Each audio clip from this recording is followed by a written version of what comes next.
I just want to make a sort of thing here about mental models and stuff like that.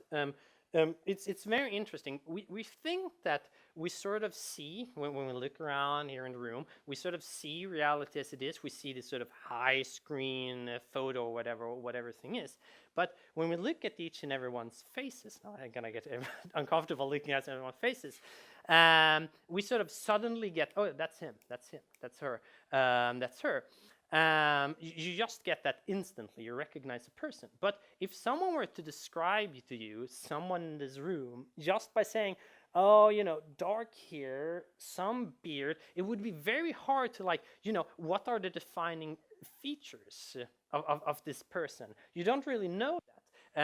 You just get what really happens in your brain is that what you do with faces mostly is that you measure the ratio between different points on the face, like ratio from here to here, from eye to eye, and that's how mostly you do to recognize a face. And then that information just pops at you. So you can actually have people that can't see faces.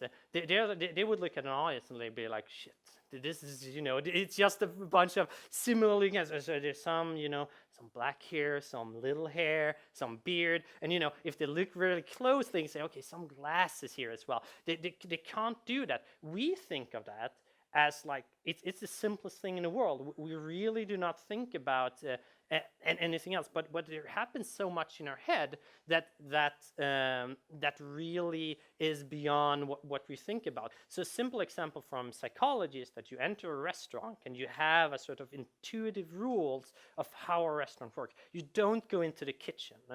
But if you've never been in a restaurant, why? Okay, I'm gonna prepare some food. I'm just going into the kitchen. But no one does that because you have a schema of how a restaurant is supposed to work. It's the same way you have in Super Mario. You're not just gonna stand there. So I'm just gonna stand here and someone will catch me. There's a great.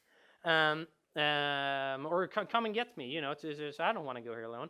There's a great blog post from one of the Telltale guys. No, is it one of the Telltale guys? I'm not sure if what. But anyway, he gets his mother to play Sam and Max. And the cutscene ends, and she just sits there. And she says, so, what are you waiting for? She says, yeah, well, I'm waiting for them to do something. Her expectations of what the game was about. He knew that the cutscene was over. There's a ton of schemas in his mind already on how a game works. But for her, her mind was blank. She knew, okay, what was her schema for that situation? Oh, it's a sitcom or something like that. A very twisted sitcom, with a rabbit and a talking dog. But nonetheless, it was something she could sort of learn from. So I'm just gonna sit there.